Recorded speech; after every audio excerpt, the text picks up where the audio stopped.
Hi, Jenny Cooney, TV Week Australia. Could you talk a little bit about Maddie and the process of trying to find a new unknown Tracy? Harvey, you've worked with a lot of them. Maybe you could tell us what makes her so special and how hard was it to find somebody in this amazing cast who could step in and do it? I think you guys should talk about the search for her first.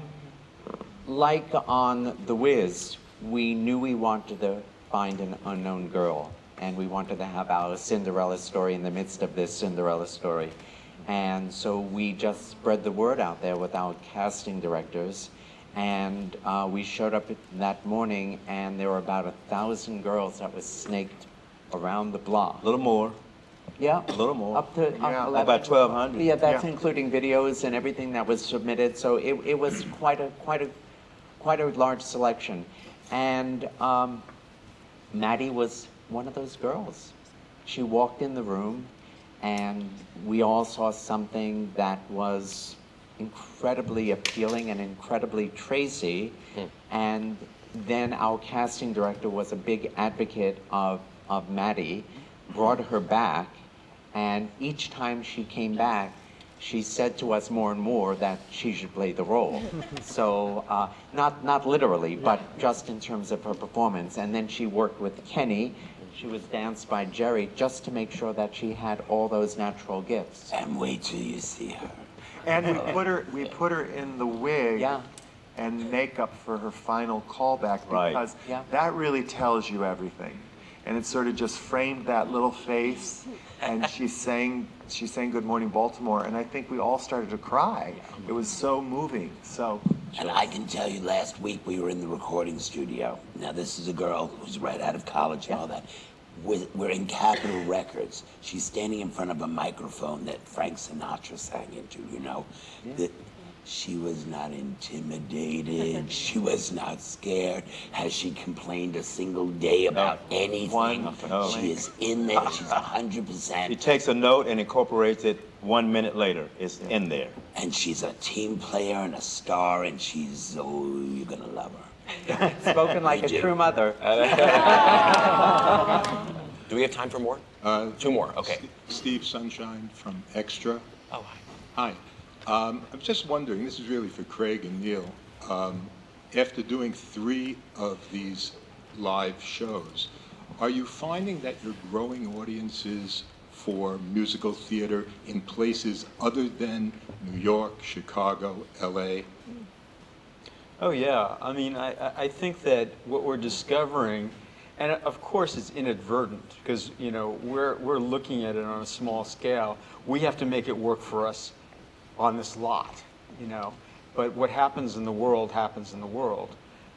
First of all, the one thing that was really exciting for us is that the New York Times did a story on the Broadway season a couple of months ago. And I think it's the head of the league. Yeah, Charlotte St. Martin. Charlotte St. Martin, the head of the theater league, said that the reason why this Broadway season was the biggest in history was for several reasons. And she also mentioned that the live musicals on TV have reached people who have never seen shows like this before. And as a result, they then come to New York and want to see it in person, live. And it's increased the amount of people visiting New York, increased the amount of people buying theater tickets. So that's one thing that is mind-boggling, the idea that we could even possibly be part of helping that. But on another level, the whole country is now seeing stuff that they never have seen before. You know, you'd see maybe a small touring production or a community theater production, which is great, but I don't think you ever see the size of these shows, the sets, the costumes, the lighting, the talent, the actors in these shows are remarkable. So I think that nationally, it's allowing the American audience to see musical theater in their living rooms like they've never seen it before. We have time for one more question right here. Yes, hi, this is Janet De Palas from Manila Bulletin. This question is for Neil or Craig. I'm just curious, this is an all-star cast, but how did you get together the divas, Jennifer and Ariana, to work together, and how was it handling them, and was it easy or difficult for you to get them together? I just met her for the first time and she gave me a hug. I'm just going to say that. Well, Ariana we, is, we, I'm we super excited. consider diva a good word, not a bad word, and it means that they, as generous as you'd want them to be, as much of a part of a company as you'd want them to be. Everybody really has the same goal in mind with this show, and they're all working at the top of their game, and they're all working together. So in terms of Ariana reached out to us.